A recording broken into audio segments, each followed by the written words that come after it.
is Friday. Guess what day it is? Friday. Mike. What day is it, Mike? It's Friday. It's Friday. I love that, Wallace. Thank you so much. You're welcome. Hello, everyone, and welcome to another Friday. The whatever Friday of this year. I don't know.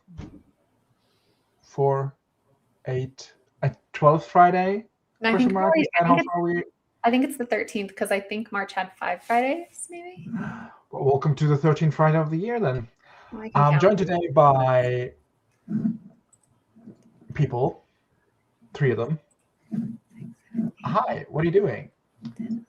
What are you doing today? What's the vibe? What's going on? How's Easter going? Things are going great. Katie Ann and I did a rogue yesterday, and I successfully did 45 minutes of typing, which is the first time I've been able to do that since my surgery. Granted, it was interspersed with 10-minute breaks, but and Stieg was with us too. And yeah, I'm about to say, not the erasure. Well, you came in a little late. That's sorry. Excuse me. And I'm just feeling really optimistic. Katie and Stieg was present as well, but was deafened because he didn't want spoilers. But after the stream, we did some spaghetti for a character who has been a bit of a problem character for me. And now I feel just so much clearer about that character's whole setup and motivation and everything. So, bye. And yeah, I'm feeling really optimistic today, and I'm going to try and not be in that headspace where I'm like, I'm optimistic, something's wrong. I'm going to be optimistic today. I love that for you. I had a thought and it left. Okay. Oh no, goodbye. That happens. Will you be working on typewriting today, or? So I have to leave in about 35 minutes. So I'll probably actually just leave at the start of the first sprint, depending on which comes first, because with us, you never know. So I won't be working today. I will be chit-chatting with my besties and then heading off for the ultimate gold activity, which is getting a brunch and then going for a hike with a friend. Sounds rich. I'm in. Give me 14 of them. Thank you. Okay. Miss Katya, Kitty Anaconda. I just love how you scheduled a brunch and a hike on a Friday that you have things to do. That's kind of fucking rude that you would put someone else above us. Okay, this is what you came in after I had already told Stieg and Devesha and apologized. And Devesha even signed off on it because she understood the situation. And then she left. It's this friend. Well, I won't believe it till I hear it from her mouth. No, I'm kidding. This is a friend who I'm trying to be present for because they're going through a difficult time in their life. So I know exactly who you're going on a hike with, Wallace. Okay. It is Jesus. It is Jesus. Yeah. I've got some plans. I've got 20 gold pieces in my pocket or whatever it is. I forget how many. 13 silver pieces, question mark. And wait, how many pieces was it? Was 30. It silver. 30? Wow, I just didn't even get it right at all. Not even a little bit, but it's kind of funny. Yeah. Why would you use silver when you can settle for gold? That is true. I feel like 20 gold pieces, I got a better deal than Judas, but maybe that's just, yeah. I think that might be Pirates of the Caribbean, question mark. Maybe. Oh, maybe. Well, they had 99. Wasn't it 100 pieces of gold and they were facing Elizabeth's? Okay, well. But it's like in that big bat, and I'm like, even as a child, I was looking at that geometrically, and I was like, that's way more than 100, but okay. Maybe it was just like really, really shallow. Maybe, yeah. It's not even a full treasure box. It's like the top, like you pull away. It's got like it's and inside it's just the Buffy the Vampire Slayer vampire kit. It's like, do you know? I think John would understand that joke, but yeah. Anyway. Yeah, that's what I'm thinking too, because I'm like, there's 99 coins on the surface. Like, if that goes all the way down, I mean, how many pirates? Yeah. The cave is, only half full. Mm-hmm. But amazing, marvelous, wonderful. Ms. Devi Shark, what's cooking? What's cooking? Yes. These nuts. Oh. All right. Thank you so much for that input, Grape. I appreciate you. Katie, what's up? Not much is up today. So apologies, I was a little late getting to the show today. My mother, I had to. This is why I tell her I work at 10 a.m. because she came in at 9:20 Okay, I was already up and getting ready because I was going to get the dogs and come up and be early for once. Okay. Yeah. And then so she has been watching, or she watched Hated Rivalry, loved it, got the books immediately, and has been reading them. And so she, of course, had to come in and tell me about all the cute stuff that is in the second book that will be in the second season of Hated Rivalry. And so she's very, very excited about it, which took her 40 minutes. I'm like, Mother, I have to go. I have to get out. Which, to be fair, for her is pretty modest. It's pretty modest. So anyway, I'm doing well because that was quite fun. Yeah. It was quite nice, and I'm glad that she's enjoying this media, that has taken the world by storm. If the one thing about Mama Abel, she will not let the media and people also loving it stop her from loving it as well. She's not contrarian that way. Unlike me.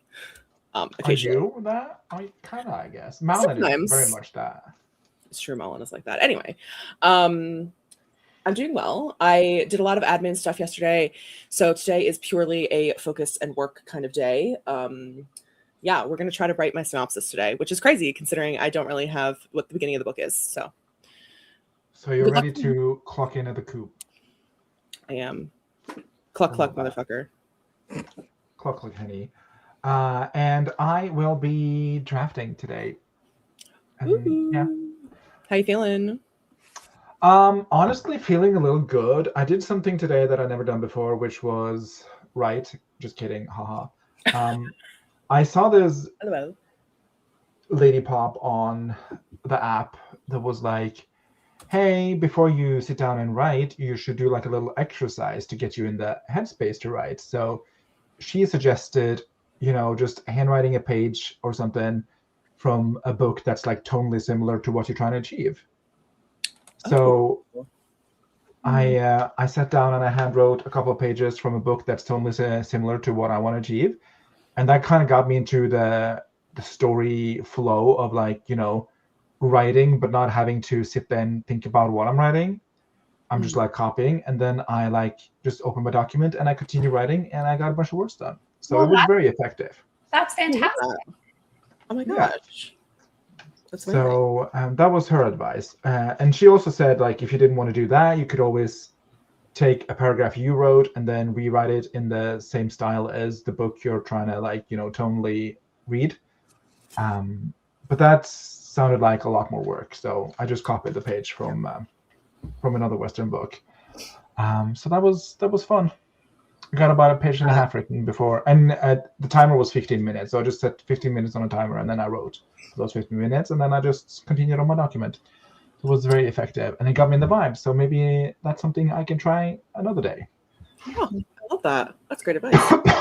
Yeah, because it gets you in. Well, it got me in the working headspace, and then just like it was easier to continue instead of like opening a document, sitting down, and thinking about what to write. If that makes sense. Yeah. 100%. Let's see what our friends are up to today. We were joined by Keiko. Hello. Almost done with surviving Hell Week called Easter Holiday in Retail. Best of luck to you.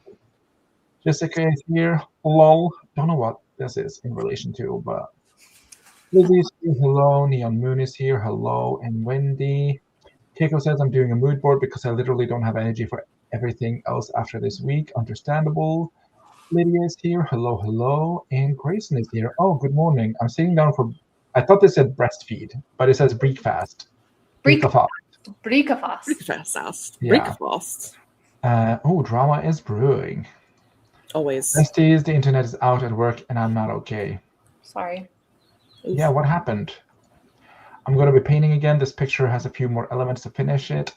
I am going to tackle some of those. Good luck, Looks so Miss good. Jessica Berry. Good morning, afternoon, evening. Good morning from Laura, and a hi, actually, from Kagehime. Okay. Today is a Tarot Friday. So can I request a card? You can certainly just put a comment in so I can start it. Else I might forget. Can I be selfish and ask that you just start with me so that way I can leave? Well, if you put a comment in now, you're going to be first. So. Hello, someone put a comment before she can. No, I did it. Oh, thank Jessica. Oh, Jessica, gotcha. Yes, that's Jessica. fine because you have to leave. I'm going to do one single card first, and that's for Wallace. Okay. Anything particular you want to vibe check, or is it just? Yes, but I'm sending your deck the synergy waves. It's like a private vibe check. So it's Okay. yeah. Wow. Do you want to split or not split? Split. Split. Do you want from the bottom half or the top half? Well, I guess not from the top half because that doesn't make any sense. The card for you, Wallace, is Page of Swords reverse. Reverse is always the vibe for me. I am in such a reversion state of my life. Is it wands, you said? Page of wands? Page of Swords. Oh, swords. Apologies. Sorry, I'm pulling up Can you my... focus camera? Camera focus. We can see it. Oh, there you go. Can you see it? Oh, you're using your Agatha deck? I sure am. There's one sword. Oh, because it's just a page, so there's not a number. Gotcha. All right. Shall we read what the Page of Sword is? I'm ready to be mouthpiece. All right. Reversed. mind you. Fractures. Well, the creativity one doesn't do reverse. Oh, you're doing you can look it up creativity. on your own. But mine, can we do like labyrinthos or something? Because my thing was like related. Sorry.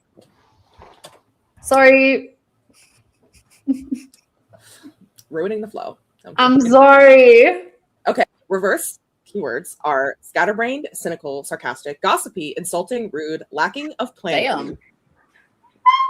Yeah. Okay. When the Page of Swords is reversed, all of the negative characteristics come out. Being gifted with a sharp and alert mind, she may be using it for deception and manipulation. The sword that she wields may be used to create pain. Her natural gift for language turned into a weapon. She may lack the understanding or maturity to understand the suffering that she causes, feeling the rush that one gets upon lashing out. On the other hand, this page might be someone of empty words or promises who, though they love talking, does not really. Hold up. Hold on. Where is it?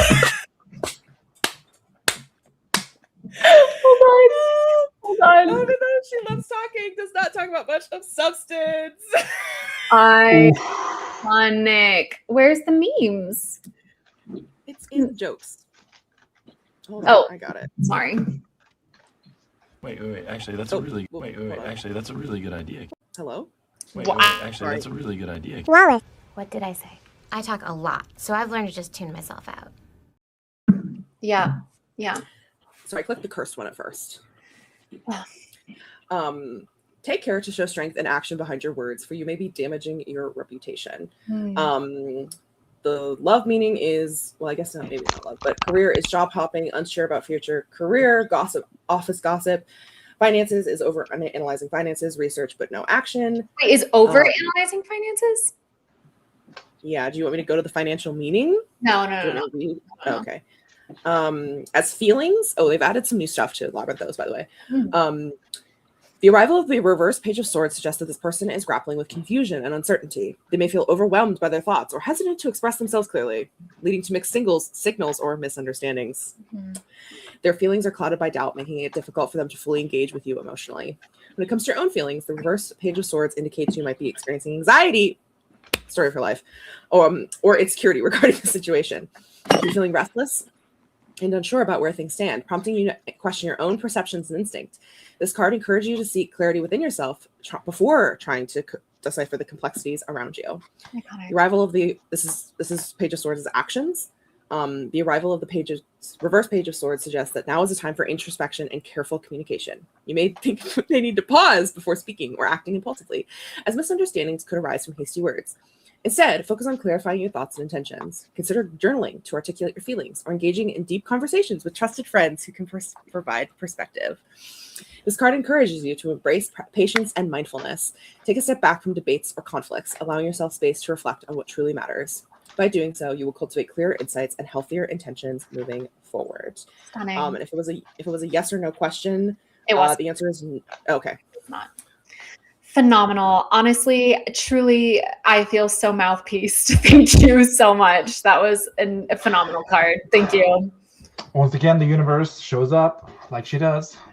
She does. Okay. Wallace, you've been mouthpieced. Thank you. Dun dun. Dun dun. Fatality.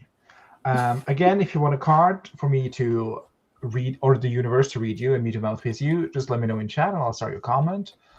And we'll pull it in between sprints. Oh my god, maybe take it down a notch, Wallace. I apologize. That was rude. I assume you were joking based off of the card, Grayson, but people let me know if you were talking about my volume on my mic, because I don't know. Just let me know if that was the volume is perfectly fine for me. Okay. Well, I wasn't sure because I was like really leaning into it to get the meme. So I just want to, just in case Grayson was saying like, "Ooh, you're being too loud." So never enough. The mic is fine. Okay. I think it's about the card. It was funny though. We were also joined by Amanda. Hello, and welcome. Returning customer. Nice to see you. So good to see you. We'll see after the tarot card reading how if Amanda sticks around. Amanda's like, actually, no, I'm out. And for that reason, I am out. Okay, I think, when do you have to leave, Wallace? In like 20 minutes. Okay, so we can yap some more. How does, this is for Katie, and Katie only. If you're not Katie, just look away, I guess. But you were talking about starting like, starting like a 75 challenge again. Have you given that more thought? Did I say that? I talk a lot. Did you not? I don't think it was specifically a 75 challenge, but like trying to re-establish your old habits. Oh, like a habit challenge. Yeah. Habit challenge. Yeah, no. I think you're right, Stig. Yeah, I think it was like, I was talking about it in the framework of my original 75 habit, which was unsuccessful, deeply unsuccessful. Yeah, it's going okay. Yeah, I'm just trying to keep, I'm trying to like focus, and this sounds so like woo-woo, or not even woo-woo, like, I mean, we're reading tarot cards, so how much more woo-woo can it get? No, it's not woo-woo. It just feels like I'm really leaning into self-care these days. Like that's like shut We're the fuck being up, Katie. so hot right now. Oh, like I'm really trying. Like I'm trying to build more sustainable life habits because my word of the year is consistency. And I've not been very consistent thus far this year. So I still need to learn that lesson. I mean, we're barely scratching the surface of the year. So. We are a quarter of the way through the year. Yeah, you know what we I are. mean? We are in fact below the surface of the year, going into the belly, I fear. So we're just reviewed. There's still so much year left to be had, I think, even if it is a quarter over. Yeah, I'm just trying to figure out what habits I want to cultivate more, which is difficult because I need to actually, like, this is always the time that I cultivate the habits, right? Like, and I have the habits that I want to do and I'm doing them because I'm not overwhelmed by my deadlines, which happens when I am writing a book or revising a book. So a lot of my life is on those deadlines, which is why it ends up going to shit. So I need to actually do it when I'm on the deadlines, not necessarily when I'm off deadline. And I am like, I mean, as a career author, are you ever off deadline? I mean, no, but like specifically having a deadline from my publisher or from my agent of being like, hey, can you get this back to me by X time? Okay. If that makes sense. Do you see yourself living a life where you can do both at the same time? I hope so. I like really hope so. Like I would hope that I could do that. And I'm optimistic and like have to be optimistic that I can. Otherwise I'm just gonna be miserable my entire life, which is not fun. Ugh. So, but it's also difficult because every single book is different and every single book has different difficulties. And Triple Threat on a whole was the hardest book I've ever written and continued to be ever written. Like, so it was like especially hard to like take care of myself because it was just so emotionally and physically difficult to write the book. So okay, but now that you have written it, how do you feel? I feel good. I actually am like feel quite relieved, even if there is a part of me that's also scared of people reading it. I'm also just like, part of me is like, okay, it's no longer mine. Like already I've preemptively been like, she's no longer mine. It's been very easy to let her go. I know there's still several edits left to do. There's copy edits, past pages, stuff like that. But like the main story is there and will be consumed and very little things. Oh, Okay. Oh, I did that knee into my desk thing. It's fine. Ow. It was a gentle one. Okay. Painful still. Oh, maybe I can. But yeah, so yeah, I don't know. Just who knows what life will throw at me. The universe, maybe. The universe. That's why I need a card. I need some vibe checks today. I love that. Anyway, that was a whole lot of nothing. So I love a whole lot of words though. I love good word salad. Sign me up. word salad. I'm hungry. Ew, I hated that. Okay. Yeah. Okay. Is there like? No, I'm not gonna push it any further. But thank you for answering, Katie. You're welcome. I forgot my original question. Oh yes, right. Okay, and what will you be working on today, Grape? I don't think you answered. I have been doing the like little promptings from Story Genius for my new story. So I'm gonna do some of those, and then I've got to like transcribe the stuff I've written inside my notebook onto my little document on the computer. What program are you using? I am trying to use Ellipsis. We'll see how this goes. How have you used it so far, or are you just shipping things into it at this point? Like I've set up a couple folders and such, but like I don't know. Haven't really gotten the flow of the thing yet. Okay. Did you watch Kate Kavanaugh's video on it? I did. Okay. I did, in fact, though, watch a, how long is this? 5 hour and 43-minute video on the mythology of the X-Files. So she's ready for the reboot? Have you ever watched the X-Files? I watched a couple of seasons, and then it got to a point where I was like, this is boring me, so then I stopped watching, so I never finished. Okay, great. I tried to watch The Mentalist the other day, and I don't know. I was kind of bored. Oh, no, I love The Mentalist. Maybe it's just like, finding your footing in the first season situation going on, but I was just like, ugh, he's just a guy. He's a smart guy. I don't know. It just wasn't giving. That's fair. So if anyone have any show recommendations, please put them in chat, because I'm looking for a show to watch. And a hot question coming in. Grape, do you have Pebble Eyes? No, it's not Pebble Ice. It's the shape. What's the shape? Cube? Flake? That's a great shape. It's like a chip. Yeah, ice chip. Yeah, Chip. Ice chip. A hospital Harambe? No, I don't know. When life throws you tomatoes, you make run off the stage. Tomato sauce. Tomato soup. Oh. Tomato soup. Chill out, Chili. Love tomato soup. Only 3 quarters left, 38 weeks, as someone pointed out to me, and I've been trying not to crash out since. 38 weeks is a lot of weeks, Wendy. Many, many weeks. That's a pregnancy. You're good. You could have a baby before the end of the year. Like your life could look so different in 38 weeks. You've got so much time, truly. Yeah, why don't you just sit down and write like a letter to your future self in 38 weeks and see like the changes that you've done, Wendy? I love that idea, Steve. Beautiful. Are you okay today, Grayson? Are you having a stroke today? I love it.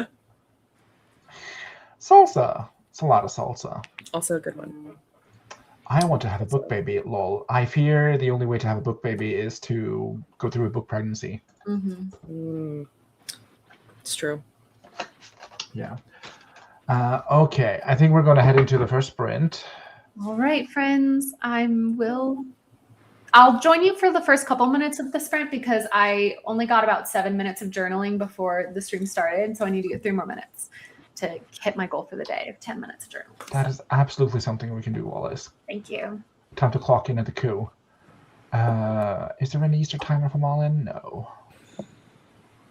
I guess we just. I was about to be like, Malin, get on it, but she's not here. She's at her hen do. Yeah. It's a wonder I write books at all, says Grayson. She's doing it flawlessly. Also, Grayson, when's the March newsletter coming? Not to be like insistent, but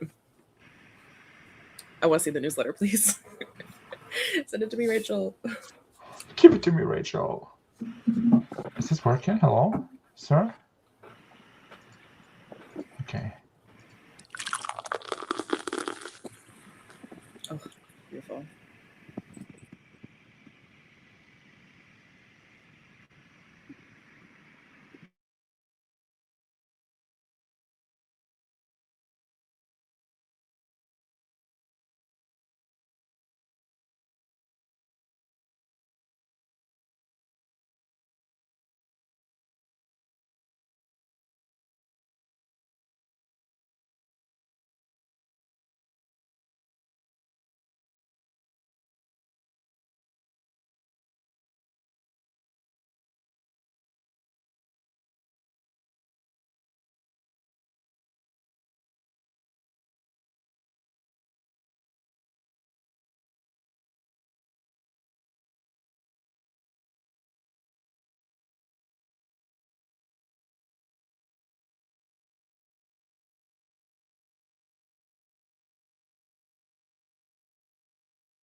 Sensational.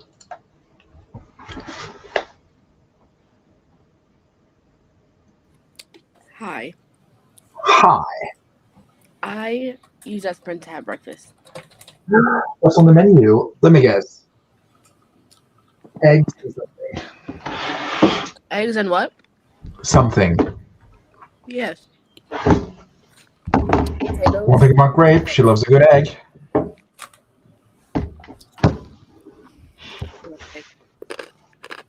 What was the something? Potatoes and toast. Ugh. Delicious. Have you ever had cheese on beans on toast? Cheese on beans on toast. No, and I don't think I ever want to. It's a British staple. I'm not British. You could be if you married Harry Styles. I don't think I'm his type.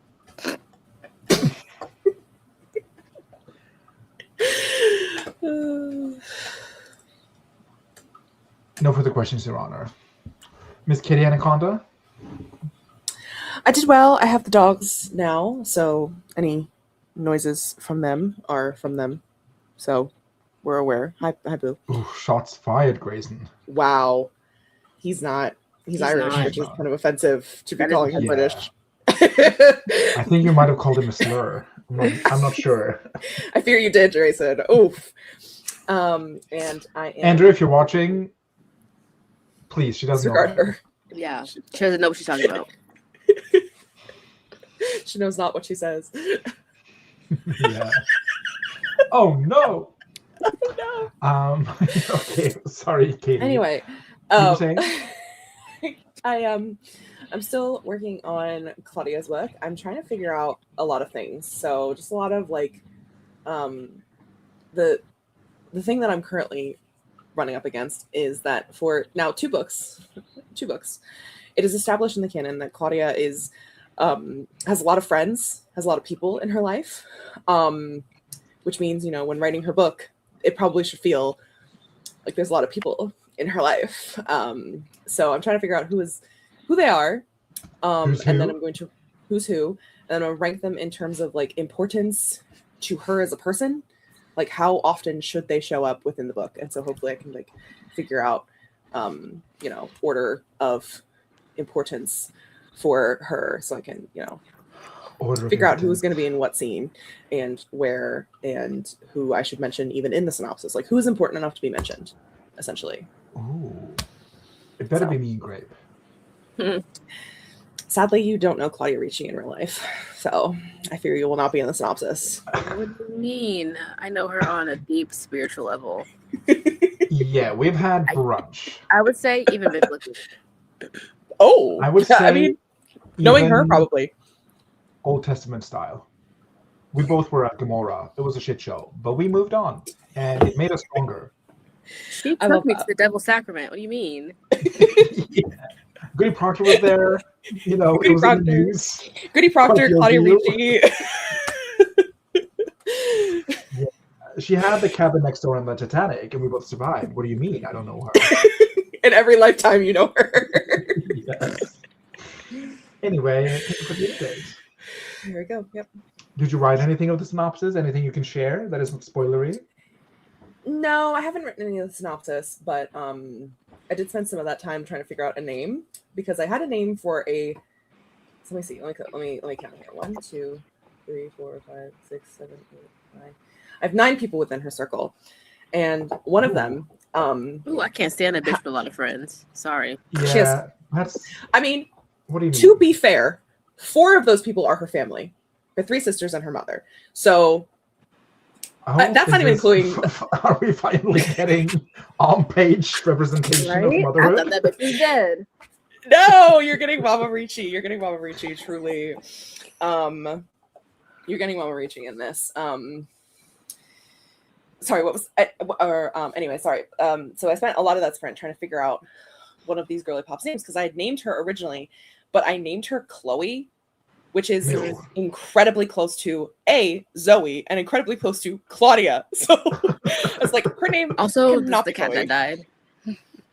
Yeah. So I spent some of that time sprint. Can I suggest Devasia? A phenomenal name. I don't suggest Devasia. Can I suggest? Wait, what's her vibe? She is also a party girl. She's a party girl, fun, vibrant. Isabella. She's Canadian. That's Canadian. Connie. Melanie. Not Melanie. Can't do Melanie. You can't. But that's a Canadian party girl name. Sorry. I picked Melody. Melody. I picked Piper for now. I picked Piper for now. Cool. I don't know. she's like Piper cool is a little girl. bit bland host for me. Sorry to any Pipers out there. My best friend's little sister's name is Piper, and there's that girl in time. So tracks. Zoe, is Chloe, exactly why we yes, that's why we could not have Chloe. Also, Poppy. I like Poppy. Poppy feels like a party girl, but in like the 1920s. Yeah, maybe. Yeah, yeah. Anyway, she's not like the biggest character that ever was, so like her name doesn't have to be like perfect, but It's not that deep. I can go through the name list on my phone and see if any of them speaks to you. Joy. If I can just find them. I have kept a name list for like 10 years, so it's ever growing. And at some point, I think I should move it from my phone onto something more. Like literally, this is where we're at. Like, there's no like, hello. Oh wow. Oh wow. Oh my wow. It's a lot of Oh my. names. I've divided into feminine, masculine, and then misc, which is like surnames and whatnot. And a lot of these are, she's Canadian. A lot of these are like fantasy adjacent, so they might not make any sense.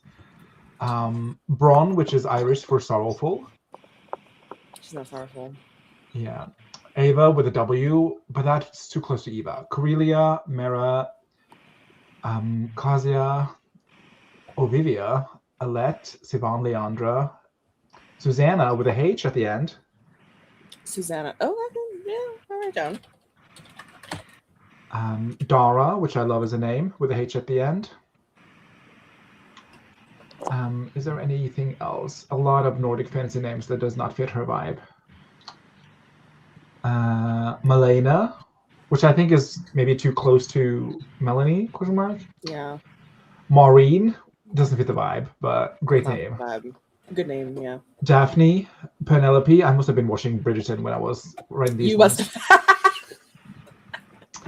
Adeline, Aylin, Aylin. What you fancy? Adelaide, Jenna Lee. That sounds like a party girl to me. Lindsay has a I very have an Adelaide. Party girl, party girl poor or party girl rich? I'm gonna be contrarian and say both. She was a party girl when she was growing up as a poor girl, and then she's now rich because she's a tennis player. Never made it as a poor man. So now she's party girl rich, but so she's transformed her party girlness. So she's still a little trashy currently, but So like Alexandra, who used to be Alex but is now Lexi. Yes. Ooh, as a great little and that's all like Canadian-ish sounding names that I have. But I do like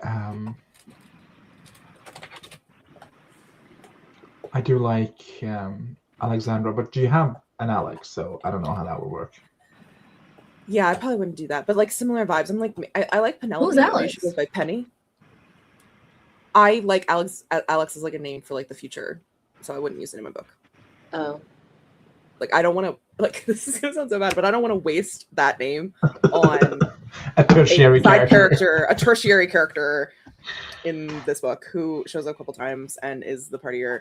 Also, I like Caroline, and I would do like Caro, but I already have a Caroline in the book. Oh my god! Oh no! Sorry, never mind. Okay, deleting Penelope and Penny. That's funny. Iris is a party girl. Really? Iris feels like a bookworm to me, like a sensitive, sweet girl. That's what Iris feels like to me. Yeah. Alexa, that's a party girl name. Yeah, they were Alexa. But yeah, no further questions, Your Honor. Thanks so much No, for it wasn't, answering. girl. Shush. Are you talking to the ghosts in your room? My bathroom. Oh, yes, actually. I love Michaela. Michaela. I have a friend and niece named Iris in real life. Yeah, no. I don't know. Lady Penelope Wigglebottom of Staffordshire for long. Yeah. Lady Pen amongst friends. I love, like, Madeline Maddie is such a good party girl name. Yeah. Come on, It feels Maddie. it feels too on the nose because of Euphoria, though. Like, that feels so on the nose. But, like, isn't Euphoria pretty much DOD right now? It literally has a new season coming out this month. I mean, yes, but isn't, like, you know. By the time this book comes out, it'll be DOD. Yeah. Anyway. You laugh, but that's her name. It's true. It's a great name. I want to see the, you know, reader certificate, Miranda, before I believe you. But okay, we'll keep thinking about it as a community, and that's fine. Carissa. I just think all girls with flower names are party girls. You can name her Blue. Blue's a party girl. No. She is. If she could, she Funnily would. enough, I have a friend of a friend whose name is Blue, and she's a party girl. There you go. Feels too weird to like. She feels too main character. Like that'd be like a character named Blue feels like she should be the main character, and that's not the energy she has. I mean, or she could be non-binary. That's also true. Bunny is giving party girl. I can't. Short for Beatrice. Bernice. Oh, Bernice. Not that be something. I love like when young girls have old women name. It's a terrible name. Bronwyn, unfortunately, does not sound particularly Canadian to me, if that's like... No. Also, too main character energy. Top 10 Canadian girl. And when was she born? Circa 95? 2000? Circa 2000. Circa 2000. Let's see what Google says. Yeah, let's see what Google Popular names in Canada, circa 2000. Emily, Sarah, Jessica, Emma, Hannah, Madison, Olivia, Samantha, Megan, Julia, Mackenzie, Victoria, Taylor, Ashley, Nicole, Rachel. Give it to me, Rachel. Lauren, Alyssa, Sydney, not that. Alexandra, Grace, Kayla. Called it. Rebecca, Amanda, Caitlin, Brianna, Haley. Oh, Haley. I know too many people named Haley. I know not a single one. Chloe, Elizabeth, Jenna, Vanessa, Stephanie. Also Stephanie is a good. Abigail. Steph. Alexis, Catherine. Catherine is a good one. Jennifer, Anna, Natalie, Jasmine, Michelle, Sarah, Daniela, Laura, Paige, Sophia, Cassandra, Erin, Morgan, Brooke, Amy. That was the top 50 Canadian female names circa 2000. There's some very basic, millennial girl names in there. And you know who's basic millennial party girls? People born in the 2000s. It's true. It's true. So yeah. Moving on. There's some more suggestions. Thank you for all your suggestions, my friends. I have a small running list for this. Yeah, I feel like you need a basic millennial girl name. There you go. Which I'm trying to have. It's just like a lot of millennial names are like names from the 2000s. I know people with those names. And So what? People have names. I know, but everyone has a name. No, I know, but I'm not gonna. It's not my style. It's not my vibe. It's different if you're naming that character after the person with cruel intentions or whatever, but like people share names all the time. I know, but it would be difficult for me as a writer to name a character, or share a character who doesn't have a lot of isn't given a lot of depth on page, a name after someone I know in my life, and then not think of that person in my life. Like you hang out with 4 people. Like how many? Who are these girls that you hang out with all the time that share their names? I know many Hannahs. I know many Brooks. I know literally Kelsey's my best friend from high school.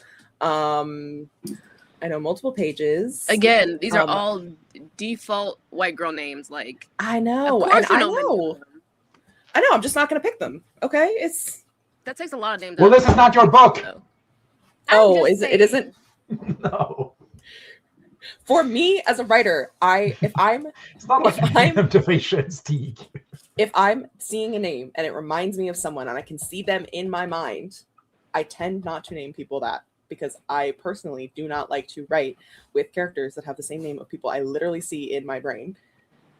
For me, do you ever do like you can do whatever you want? Well, you can't. So get with the program. Yeah, name her Katie. You don't spend a lot of time with that bitch anyway. Yeah, I do not. Stephanie. I'm just like, where's the line? Where do you draw the line, you know? If I picture them in my head, I'm not naming them that. That's the line. Okay, so not Brittany then. Yeah, I don't know Brittany. You don't know a Brittany? No. We'll do Brittany then. There you go. Problem solved. I don't like the name Brittany. Sorry. Wow. Why don't you just DM Brittany? Delete the character, god damn it. I'm over it. What? What are we doing? This is not that serious. Oh my god. She had a name, and then everyone started suggesting new names. Apparently everyone hated Piper. Hello? She didn't have, she did have a name. I like Piper. That sounds like her name's Piper, and then all of a sudden everyone's like, here's this millennial bitch name, here's all this stuff, and I'm like, she started this conversation. I like Piper. Oh my god. Anyway, Steve, how did you do? I wrote some more, and I'm currently at 476 words for the day. And the last line I wrote was, the fort stood as a bastion against the looming ridge to the west. For a lot of people, it was the last thing they saw before they headed into the mountains. And for most of them, it was the last piece of civilization they saw before they died. Brutal. Ooh, I love that. I thought we were giving you names for the other 5K friends. No, all the friends have names. All of them have names. Speaking of name, Emily Rose is here. Hello, team. I'm late, but I'm here, and we so appreciate you for that. I just like names. Yeah, I love naming things. If I could be like, the wind who name things, that'd be good. Baby namer, resident baby namer. Just name her baby. Oh yeah, except I don't know. Babies, that would have been too much for me, I think. Oh. Too high stakes. Was a novel, like literally you can change it. You can change it. Well, if you name a baby, well, I don't know. Baby's name. Local tea here, local Jews, but there's this family who had their baby name picked out, and they called that baby that for like 9-10 months, and then all of a sudden they were like, actually, we decided for another name. Can you please call the baby this? Oh, so, yeah. I mean, that's a good time to do it when they can barely remember their name. Like barely know how to respond to their name. They had the baby, they picked a name, and then everybody called that baby that name for like 9 months. And then the christening comes up, and they're actually, for the christening, we're going to pick something completely different. So, see, I just thought it was funny. That is funny.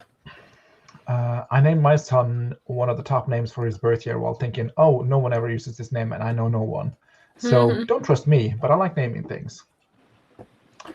Oh my God, a girl I worked with in college did this, and her kid was 3 years old. Now that's... Oh, diabolical. If 9 months is too long... Was it one of those things where, like, they named the baby something, like, not baby-like, and they were calling it a nickname, and then they changed the name to the nickname? That's different than, like, having a baby Joshua for, like, 3 years, and then now Joshua's Brandon. Yeah, it's completely different. My sister really struggled to name her third kid, so for the longest time, we just called the kid Pumbaa. That's so funny. So and then my sister was like, okay, I got to come up with a name because at some point she's going to just say Pumbaa, and it's going to be too late. So, yeah. And then she ended up with a gorgeous name, so winner is a win. It's a win. So much pressure to name a kid. Baby boy Smith until age 3. Then Joshua. I love Steak That would- stories. You're That welcome. would really fuck up things in the soulmate universe. Because like if they change their name, you're looking for this person. I mean, I guess it doesn't, because like if you still touch them, like the name still changes, but does the name change before you touch them? No. Like, for example, if someone transitioned or picked a new name or something like that. It changes when you touch them. Okay. It's like Rose from Golden Girls. Wow, what a read. Fuck you too, Eva. Wait, I don't get this reference. I don't. Yeah. What's going on? She's calling me like Rose from Golden Girls. Or is she calling your sister? Like you have a lot of stories. Yeah, like a lot of stories. But nobody liked Rose's stories. That was her whole plot. Wow. That is a read then. Yeah. I like Just because I'm from St. Olaf doesn't mean that I'm Rose. That happened to me too. My daughter's name was like 60th when I picked it, but then shot up to 10 years the year she was born. Its name was its name. Fatality. His name was Aston, and then God came to her in a dream and told her to change it to prepare for it. Ian. Oof. I did not realize God has such high stakes in the baby name. You know what? God was right for that. I love Aston though, but maybe with a H it would have been better. Aston? Ashton. Oh, Ashton. You dumb bitch. Did you say hash? That's what she said. Ashton. Right. That's what's so confused. It's like Aston? The fuck? No, Ashton. Which makes more sense to me, but you know. Yeah. So I was basic, yeah. My son has to use his last initial in class because there's more than one. Well, I like her, so fuck you for calling it an insult. If I could, I would, Eva. If I could, I would. Someone called him Lil Assy. Hash brown. Let's see. Did I miss any comments? Name her Lenny. It is a beautiful name, but I cannot. I'm writing these names down for when I inevitably have to pull a character out of the air. And then there was a baby discussion, so we're moving on. Moving on. Whatever came to her wasn't God. Astron. That's a good one. That is funny, and also an easy to imagine after growing up in church. Whoa. Yeah. I just love that the name, you thought I wanted to name the kid Haston. Like, I don't know. When you said I like it better with an H, I just immediately put it at the front. Well. Which isn't a name. That is not a name. Well, anything could be a name. What is the rules? But like, there's yours probably makes someone so named much more Haston out sense. there. Yours makes so much more sense as Ashton, because that's like a name that you would probably think of. Haston is primarily an English habitual surname originating from a place in Shropshire, likely meaning headstone, prominent stone from Old English hayfoot and stan. So it is already a British name. Okay. I'm going to name a side character Haston. You can have that for free, Amanda, as a little welcome gift.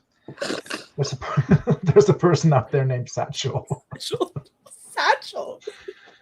I love a good Satchel, though. Okay, time to clock in at the card factory. We're doing tarot cards today. If you want me to pull a card for you for whatever reason, let me know and I'll pull it. But always warning, I am a mouthpiece and the universe is the speaker, so. That's true. Yeah. Satchel isn't even that bad. I don't know, it's a little bit bad. It's not even that good, so. Yeah, it's like calling your kid like a mailbox or something. I don't know. It's giving non-binary hippie in Seattle that you get your coffee from. Yeah, my barista Satchel. Okay. Makes great coffee. Satchel, I guess. No, Satchel makes great coffee. For Jessica, I give 6 of Cups reversed. 6 of Cups. Let's see. Oh god. Okay. right, I'm doing the creativity one for everyone. So if you wish for another one, you can go search that out yourself. Ooh, damn. Okay. Rediscover creative joy with the Six of Cups. Okay. Think back to a time in your life when you felt truly and completely creatively free. How old were you? What were you making? How does the feeling you had back then differ from your creative experience now? Odds are you conjured a memory of a time before you felt the pressure to perform to a specific version of creativity. A time when your creative expression was a given, something you didn't question or edit in advance. You might feel a little bit, or a lot of it, homesick for that time. You might feel angry that you no longer experience that freedom. Excuse me. Or you might feel that you never really had it in the first place. Ooh, deep cut. Whatever you're feeling, the Six of Cups is a card that invites you to return or create anew a sense of sweetness, warmth, and generosity in your creative practice. This card is a cue to create from a place of confidence and innocence rather than a place of cynicism or expectation. Prioritize your inner child over your inner critic. This card wants to see you rekindle the joy of creative expression by giving yourself the gift of pure, no judgment creative freedom and allowing yourself to accept it. Looking back to a time before you felt any creative pressure will be incredibly generative exercise, especially if you're feeling blocked on a project. The Six of Cups also offers an interesting creative twist. This is the first time in the suit you see a cup filled with something other than water. These vessels aren't just for drinking. They can be flower pots. They can be gifts. They can be safe places to plant your ideas and nurture them to grow. In embracing childlike joy, unburdened by logical or societal expectations, the Six of Cups becomes an invitation to be generously unconventional. And what is creativity, if not exactly that? Boom, Jessica. You've been mouthpieced. A card for successing goals. Is that how that works? That is surely how that works. That's the beauty of the universe. It can be whatever you want it to be. So I'll give you a card for your success in your goal. What is your goal? Do you want to say? Is it on the spreadsheet? Mostly importantly, Is it to birth a new book baby? In which case, good luck. I hope the father is a good man. And for you, Wendy, I give X of Cups. Some more cups. 10 of Cups? 10 of Cups, yeah. Oh, and if anyone's wondering, I'm using the Agatha All Along tarot deck. Why is my camera so fucking shite? Gotta get a new one. Okay, find creative paradise. Okay, many tarot readers, blah, blah, blah. Okay. If this card comes up for you at a moment when you're experiencing creative bliss, take the time to soak it up, to luxuriate in what you've got going for you in the moment. Reflect on the strategies and happy accidents that I got you here. Make art from this place of joy and savor the moment. But if you find yourself pulling this card during a time when your creative life feels anything but a prosperous and pleasure-filled paradise, know that it still has plenty to say to you in this moment. Let's remember that tarot cards are not promises. They're mirrors, they're maps. It's up to you to see it yourself. Up to you to get the lay of the land and make your way forward on your own 2 feet. The Ten of Cups is here to remind you that paradise can be here now, can be in the here and now, and you can appreciate it even when you're navigating hardships in your life. There's a rainbow apparently on the card. Their rainbows are a direct result of rain, and getting caught in the rain, much like getting caught up in creative blocks or dissatisfaction can weigh you down and ruin your day. The rainbow is a reminder that paradise is earned, that enduring the rain is the secret to appreciating paradise, and that, like rain and rainbows, blocks and moments of creative bliss will happen again and again many times throughout your life. When the Ten of Cups appears in a reading, it's a reminder that there's no permanent utopia, not in your creative life and not in life in general, but more importantly, it offers comfort. There can be moments of brilliant color as the storm eases off. Allow yourself to fully experience that moment rather than trying to make that moment last forever in its own kind of paradise. Boom, Wendy. You've been mouthpieced. I hope that resonated within you. I don't know what that says about success in your goals, but... Next up, catch a card, please. Do you want the deck split or not? Yes. Sorry, I had to meditate a moment. That's okay. A lot of reversals today. You got 3 of Wands. 3 of Wands. I hope you are you all right? Girl, what the hell? Sorry. Anyways. Oh, it's all going on over here. Okay, 3 of Wands. Let's see. Sorry. Oh my god.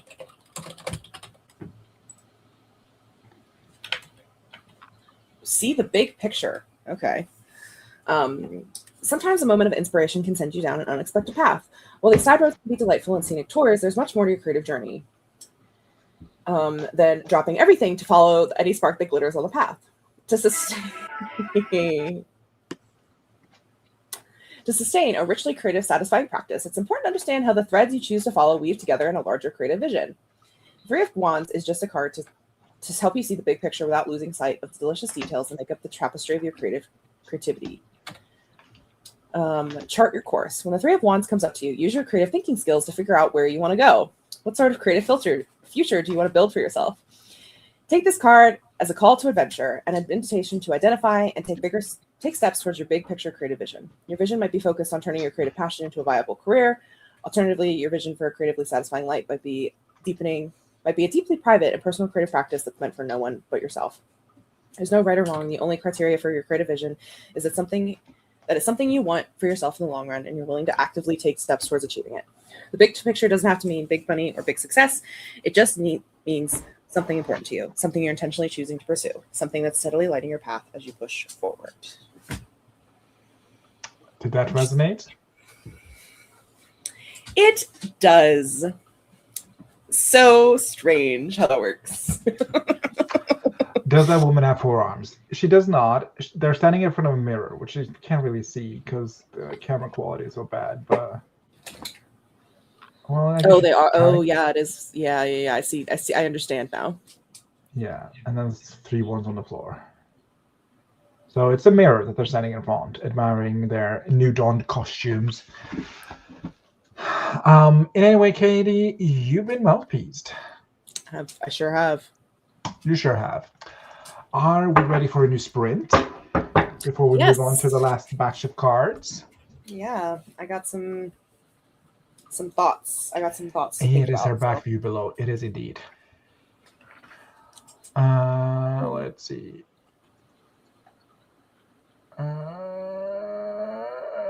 Do you have a die nearby, Katie? A die?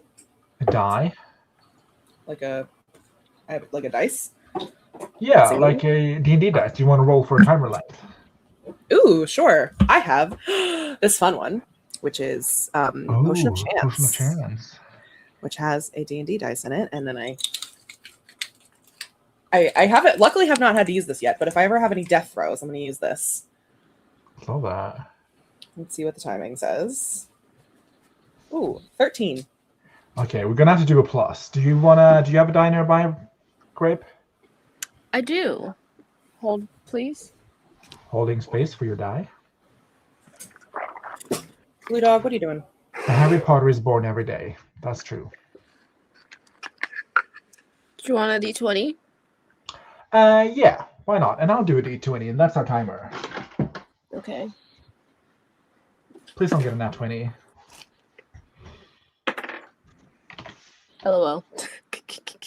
What do you get? It's a nat 20? Oh, no, it was 1. And I got a 9. Is that a good sprint length? Let's see. That's 23. I'll roll 23 again. minutes? Shit, I dropped it. Sure. Why not?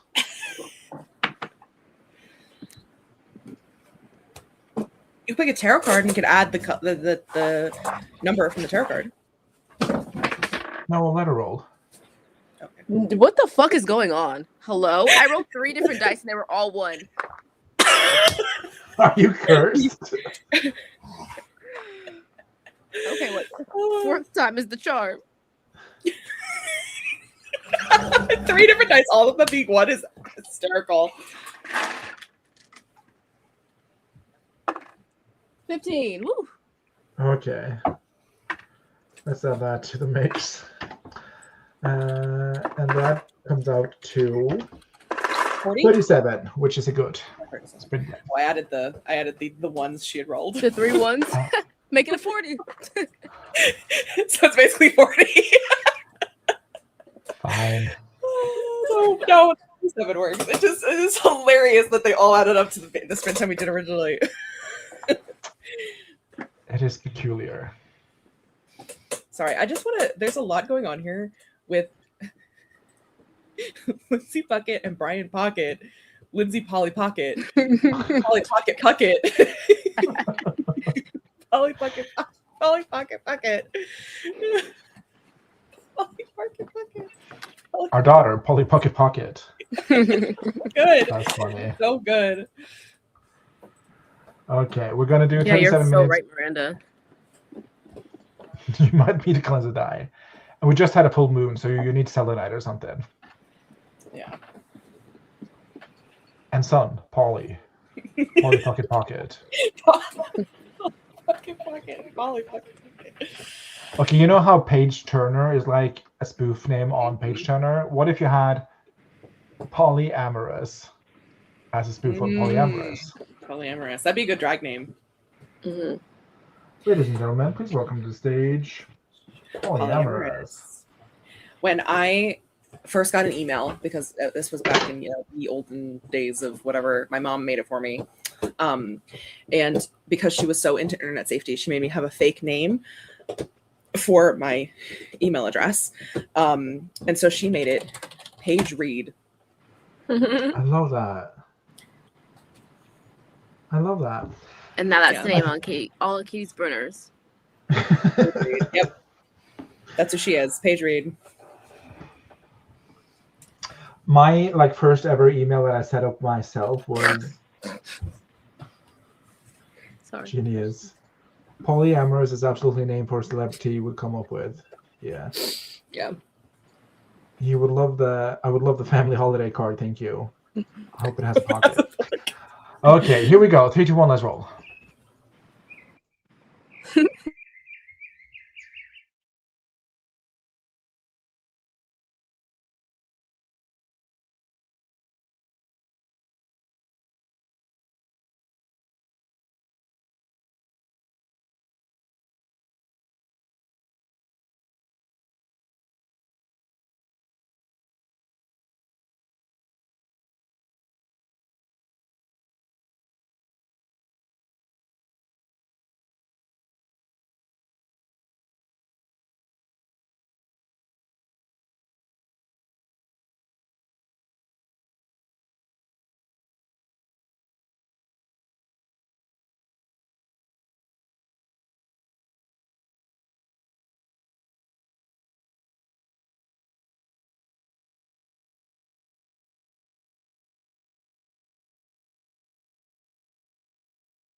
Welcome back. How did you do, Crepe Fry? I did some more of what I was doing Wednesday. It's character work stuff. Do you have an interesting tidbit of information to share about your character? No, nothing solid yet.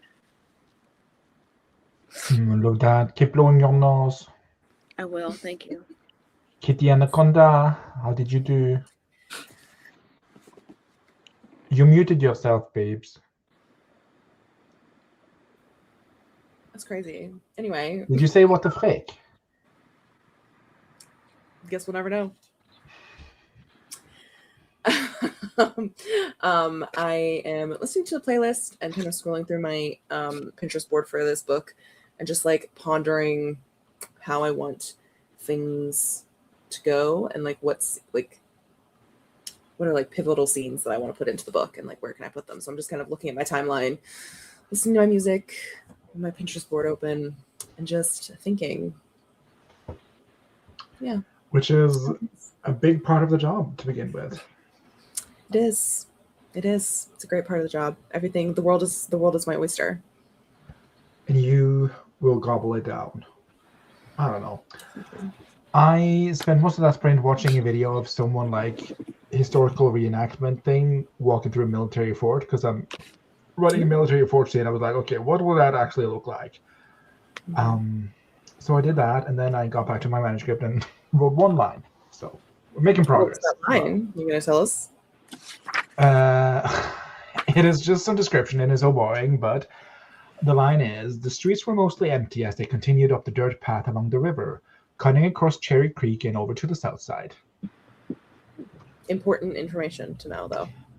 Important information, indeed. Let's see what our friends did. LM still doing edits. Go, Kylie, go! Wendy got 140 words, then started some research into something for my character. Ooh, okay, like what? Call in. Inquiring Minds wants to know. And Eva, so very whimsical. I did social media planning and fixed a kiddo cereal for second breakfast, first lunch. What about second breakfast? I don't think he knows about second breakfast. I can't wait to watch those movies again when Christmas comes around. Iconic. Love them. Iconic. Especially now that I've read Two Towers and like can point us and be like, that's not how that happened in the movie. Finger wag. No, I think the movie is superior to the book, though I really enjoy the book too. But Tolkien was too much whimsical for like modern audience. It's too much whimsy. Yes. Too much whimsy. Too much whimsy. So I do like Peter Jackson version as like a consumer, though as an artiste, I do appreciate Yeah. the book. The vibes. The Two Towers, I weep every dang time. Ugh. Oh. What gets me especially is the ending of The Fellowship of the Ring. I sob every time, and I know it's coming, but I'm just like, and you know he's fine. He's fine. But he's fine. Fine. But it's especially like, well, also the death, obviously, but especially the part where Frodo like sails away in the boat and in the boat. On the boat. On the boat. Where Frodo sails away on the boat, and then Sam like goes into the water, and Frodo's like, "No, I got to do this alone." And Sam's like, "Of course you do, but I'm coming with you." With you. And he's like, "You can't swim," and it's like, "Oh my god!" If they ended up together, it would have been the perfect character arcs. But I do appreciate the friendship too, I guess. And I think any good like bromance is like straddling the edge of like, wait, are they gay or not? I think that's when you know when you hit the ballpark of a bromance. Just like fucking sob. Oh yeah, Sam. Every time it gets me. There's a post on like Pinterest or something or I think it actually came from Tumblr, and it's like friends, lovers, no, a secret third thing where they're so devoted the lines blur, and that is Sam and Frodo. That is very, and the book is even gayer than the movies, the films. You read me some of the gay lines, and I was like, whoa. That is gay. Okay. Any good bromance could be a romance. I agree. Yes. Exactly. Okay, time to clock in at the Profit Factory. No. Prophecy Factory. No. Prophecy Factory. Prediction Factory. Sure, whatever. Time to read some bitches. Sorry, Amanda, you're new here. I'll go easy. And for Amanda Spellman, which is the third Spellman sister, I bequeath you. Amanda Spellwoman. Spell Spell woman, them. if you will. Oof. I am so sorry, but Amanda's first card. Well, at least Amanda said never go easy. Though it was reversed, so reversed tower is good. Woo! Okay. Well, I'm gonna. You know what? Amanda. Fantastic. Lovely enthusiasm. Fantastic. Fantastic. Since you're new here, the guide that I use is called Tarot for Creativity by Chelsea Mizzy Pippin. Love her deeply, and she does not do reversed things, and her things are often creativity, whatever, related. So, oh my, okay, what a first sentence this is on the page. I'd love to tell you that living a creative life is all rainbow, sunshine, and orgasms, but sometimes it's the pit of despair. And no tarot card understands and holds space for things better than the tower. JLK. Whether you've lost your dream commission, had a devastating rejection, missed out on an job or promotion, received a diagnosis, or opened up your computer to find that somehow the draft of your novel has completely disappeared forever, there'll be moments of your creative life where you feel struck down and smashed to rubble. You wonder how you'll ever be able to build yourself up again. Facing a tower moment in creative life means encountering the worst case scenario. This is not a card about light and love. It's a card about shock, devastation, and disaster. But the tower is also a beacon. Sitting with grief, fear, and desolation is the first step to choosing not to let hitting rock bottom become a death sentence. This too shall pass. I love that this card doesn't shy away from the drama and disaster of our darkest moments. The free fall depicted here is comforting in a weird way. It acknowledges the real feelings of loss and wreckage that accompany creative failure. But this is not an image of perpetual despair. It's an illustration of the worst moment, a reminder that we now have a choice on how we pick up the pieces. When the tower comes up or you seek out its advice, take the time to reflect on what's going wrong in your creative life. Give yourself permission to sit with the discomfort, the pain, the fear. Allow yourself to have a moment of grief, to respect the devastation. Take stock of the damage and let yourself feel it. You can't heal and rebuild until you've confronted the damage and made space for your pain. In fact, getting a sense of what's broken and giving yourself permission to feel it can be creatively generative. Your experiences may open up new ways of seeing, new things to express, new inspirations to create. Being struck by lightning can be the worst thing that's ever happened to you, but it can simultaneously be an electrifying current that sends you off in a meaningful new direction. There you go, Amanda. You've been mouthpieced. The pit of despair. Is Wesley still there? I'll risk it. But just turn around yourself, lol. Reverse everything it says. Yeah, rock bottom isn't so bad. At least it has a bottom. Just like the troublemakers. At least it has 3 bottoms, actually. Yeah. There are rocks. I bet at least 2 of them are shiny. We love shiny rocks. Fun times. Lol. In any case, you're in mouthpiece, Amanda. Welcome to the digital commune. Thanks for taking it on the chin, like a champ. Yeah. Grayson says, I would like to be carded, please. Okay. Are you old enough to buy this? Your ID. Yeah. Ma'am, do you have an ID? What's your birthday?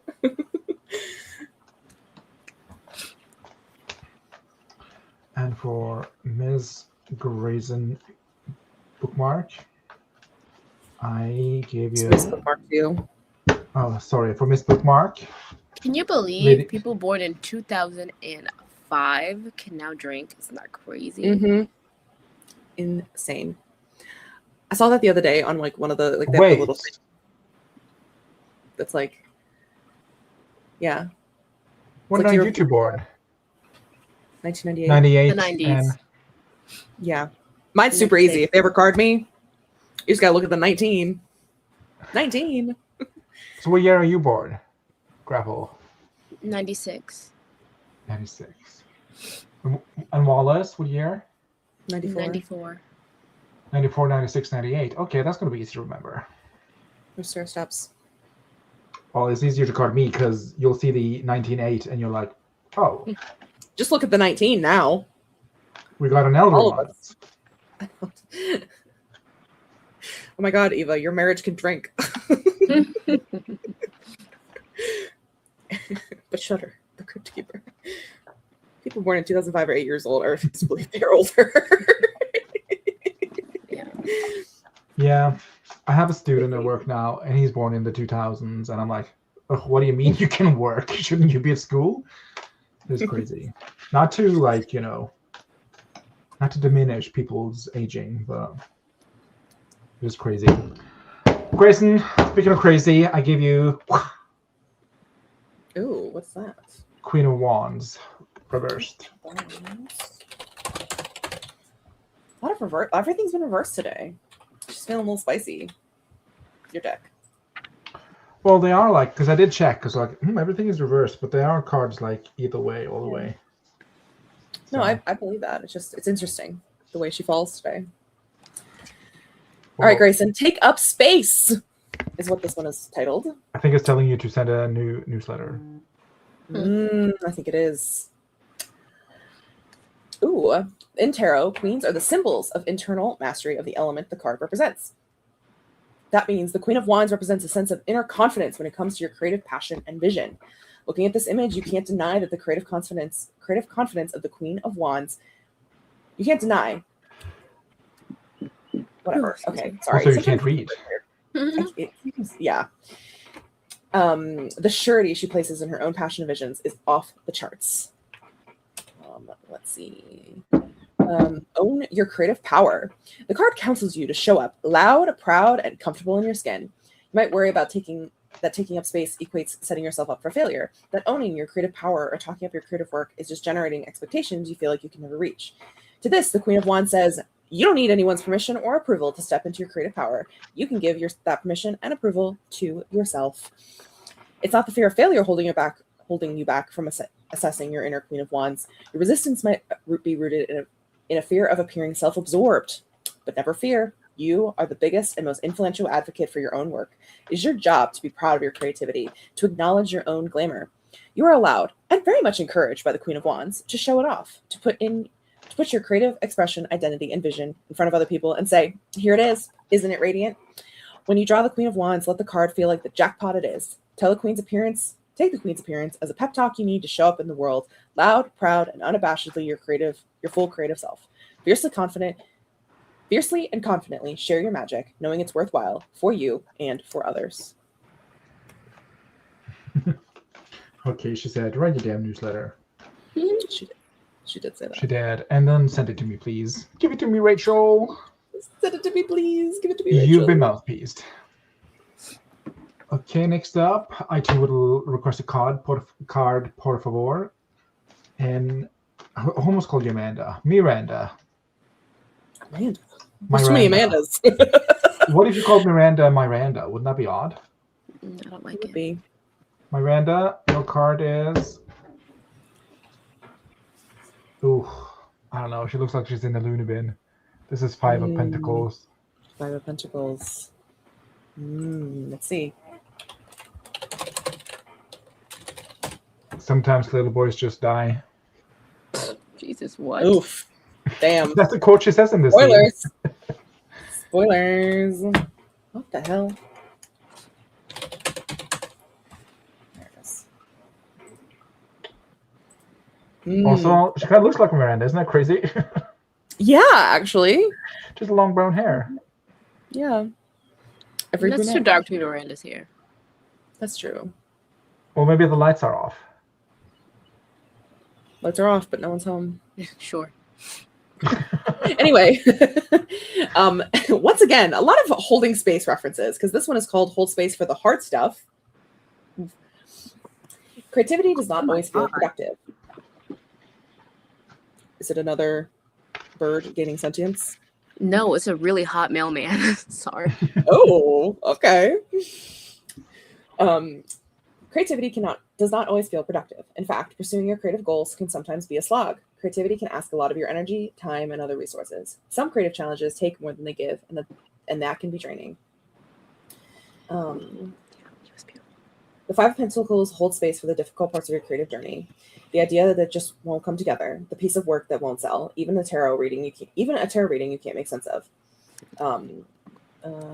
You're not crazy, you're not weak. You're just a human dealing with the difficulty right now, and you deserve time and space to recover. When you first take a look at this card, you may only notice the biting cold, the weakened characters, the bracing wind, and the feeling of hopelessness. If you're having a Five of Pentacles moment in your life, you may wonder, will this get any better? The good news is that despite this card's grim initial impression, hope floats in the background, right within reach. It turns out these travelers aren't on an endless journey through the cold. They're reaching a well-deserved and much-needed place of shelter. This card is about advocating for your needs and making pit stops to take care of yourself when you're in a tricky period on your creative journey. You can't keep fighting the good fight if you're worn down and out of resources. When this card appears, focus on giving yourself a safe refuge you deserve. Validate your feelings of hardship and offer yourself a break from the thankless work that's been wearing you down. Look to your community for extra support and give yourself full permission to tend to your emotional and physical needs so that once you're recovered again, you're ready to face the elements. Love that. I'm going to read you the... Oh yeah, I rebuke this card. I'm going to read you the definition from the little guidebook that followed with the set, because I thought it was interesting. Five of Pentacles, hardship, strain, negative mindset. Agatha sits alone on her basement floor. A crack splits open before her, the cement floor deteriorating as rapidly as the situation at hand. Above her head, another grow light flickers and then dies, throwing the morgue into darkness. When this card shows up, it often reflects a feeling of hopelessness back to you. Your current situation contains a sense of hardship, one that has strained your resources and relationships. The key to this card is to lift your gaze. Many times, the resources you need are right there, but you've been too forlorn to look for the light. Love that. I jest, but yeah, like very rude as a birthday card. Hey, I'm just a mouthpiece. Oh my god. Can't believe I forgot, or almost forgot. Happy birthday, Amanda Bynes.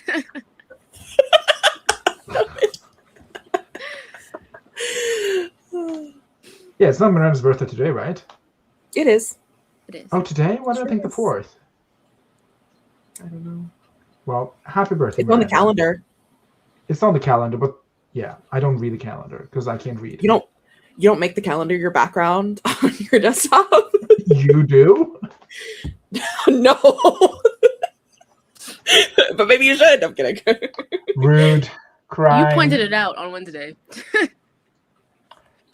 Yeah, birthday cake. Happy birthday, Miranda. That card was for you. Birthday, And my only love. You've been mouthpiece. We don't have any like birthday media, I guess. I'm not like a birthday joke. How many old? Sure. How many old is Amanda Bynes? Actual Amanda Bynes, she's 40 today. Oh, happy birthday, Amanda Bynes. I'm soon her. Any case, Miranda, you've been mouthpieced. Forget your sorrows. Go on, be happy. Happy time, happy days. Happy days are here to stay, or whatever the lyrics are. Next up on the chopping block is Ms. Eva. Madam Eva. Madam Tian. Oh, I love that name. I want a card, yes. Is the new friend group more red or green flags? Oh, okay. Well, I'll let your gut decide. I'll let your gut decide, Eva, but I'll give you some input from the universe. Yeah. I'll pull up the Labyrinthos for this one for you, Eva. Okay, Eva.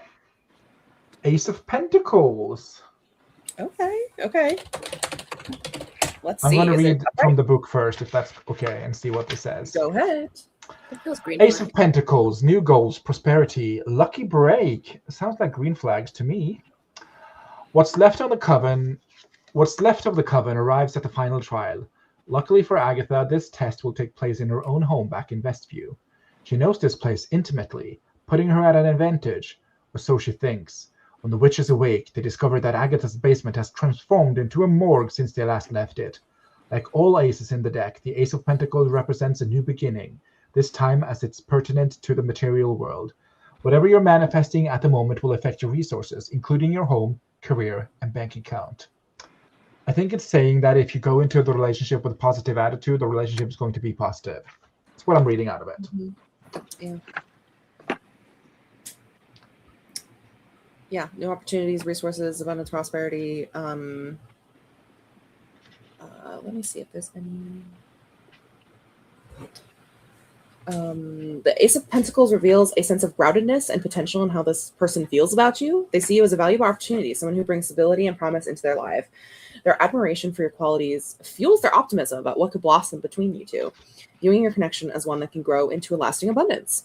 For your own feelings, the Ace of Pentacles indicates a newfound appreciation for security and practicality in relationships. You feel hopeful about building something meaningful together, recognizing the importance of nurturing this bond. Excitement stirs within you to explore these possibilities while valuing what is real and substantial in your emotional landscape.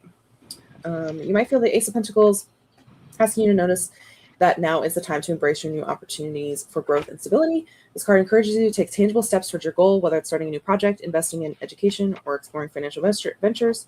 Shift your perspective by viewing challenges as gateways to prosperity rather than obstacles. In practical terms, consider creating a budget plan, enrolling in a course that enhances your skills, or networking with individuals that's... Oh my God, my mother's calling me. Sure. Anyway, you've been mouthpieced, Eva. I hope that card found you well. I forgot what this deck was, and I was like, who the fuck is Agatha? I am often the problem, says Eva. Well, I think realizing that is half the job, so good job.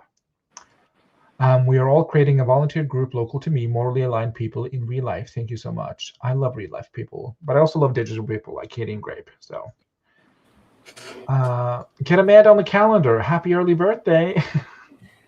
Wait, when's her birthday? When's her birthday? The 14th. I don't know. Oh, 14th? Is that what that is? Yeah. Oops. April 14th.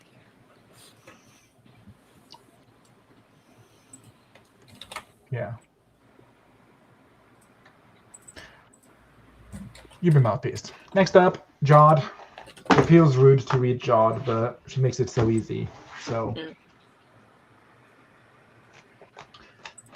for Jod, I give...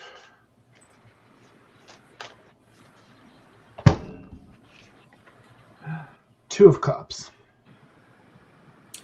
Two of Cups. Let's see.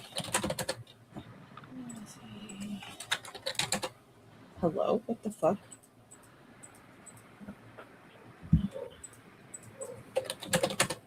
Brian just struggling. Oh, deepen your creative connections. Okay. Oh, this is the romance card, apparently. Ooh. It can symbolize marriage, soulmates, and a communion of like minds. In a creative context, this card can be a cue to focus on your artistic partnerships. Depending on how you work and what you're working on, your approach to creative partnerships will vary. But generally speaking, there are 3 categories. Okay. Blah, blah, blah. Basically, the Two of Cups offers you a chance to consider each connection that you have with your full attention. Attention is the key takeaway from this card. Cultivate connection with yourself and others. The Two of Cups is about connecting more deeply to people who really get you, and about taking the opportunity to understand and love yourself as a creative. But the card doesn't just serve as a reminder to get more deep and loving attention to your creative partnerships. It's also an invitation to get clarity around the nature of these partnerships. When the Two of Cups appears, it's offering you a mission. Connect with yourself so you can get clear about what you want to say through your creative work. Lean on your co-creators and support system to lend an understanding ear, and then use what you've learned to deliver a meaningful message to your audience through creative expression. Make those three things happen, and the deep connections and understanding offered through this card are yours for the taking. There you go. And from the little guidebook that followed, it says, who says a preppy sweater and feathered bangs can't unite 2 witches? Both Alice and Tina are pleasantly surprised to find an ally in each other. A bond is formed as the 2 chat on the overstuffed sofa. Bless you. While the rest of the coven explore the beach house. There's always that one person in every group that just gets you, no matter how different you both seem to be on the surface. This card signals the emotional connection between like-hearted souls. If you haven't yet met this person, keep your eyes open. They're on their way. Positive card. Love that. Okay. You've been mouthpieced. And last but not least is Grandma Shark. And for Grandma Shark, I give. Do you want to split or not? Let me think about it a second. Yes. You want to split? Okay. The Hanged Man reversed. Oh, so he's upright. Ba-doom-tsh. It's actually a she. Oh, that's funny. The Chelsea Mizzy Pippin has wookified the tarot and called them the Hanged One instead of Hanged Man. Hanged One. Ooh. So It's too woke. very woke. Let's see. Okay. The Hanged One paints a picture of an essential element of the creative process. That moment when the unexpected, unconventional, and even weird scenario results in enlightenment or inspiration. This card is a manifestation of those ideas that seemingly come unbidden to you in the shower, when you're on long walks, on your commute, or when you're staring out the window when you should be working. The truth is that those ideas aren't unbidden at all. You've summoned them by giving your mind the space and freedom to wander. Allow for vulnerability. Martial artist and filmmaker Bruce Lee famously said that creativity is not a process of surrender, not control. The Hanged One encapsulates this value. To welcome new ways of seeing, the Hanged One is surrendering themselves to the unknown, to a way of seeing that literally turns their world upside down. This requires radical vulnerability, a quality that you need in spades if you want to live a creative life. Finding creative solutions is all about suspending yourself in the unknown, receiving the experience and responding to it, instead of cleaning up the process from start to finish. When this card comes up in a reading, you're being asked to open up and cede control, to make yourself vulnerable, to surrender yourself to whatever strange, unexpected, and seemingly unbidden creative impulses come your way. And from the little guidebook, I'm not going to read like the description of the card for it's kind of spoilery, but the Hanged Man requires stillness. As much as you may want to fight against the situation, either one that you've created with your choices or one forced upon you, it will only prolong the pain. Surrender is the path forward. While you're in limbo, try to put aside your discomfort to see the situation from a different perspective. Alrighty. The vibes all around. And that's that. You've been mouthpieced. Dun dun. First finish Kate's project and work on werewolf romance. Got you. Yep. You have no future. Okay, I think that's it for today. I want to thank the Academy. It is an honor just to be nominated. And I also want to thank Jod for bringing us together in such troubled times. So Any closing words? Grapple? Anaconda? I got nothing. Enjoy the show. And cut.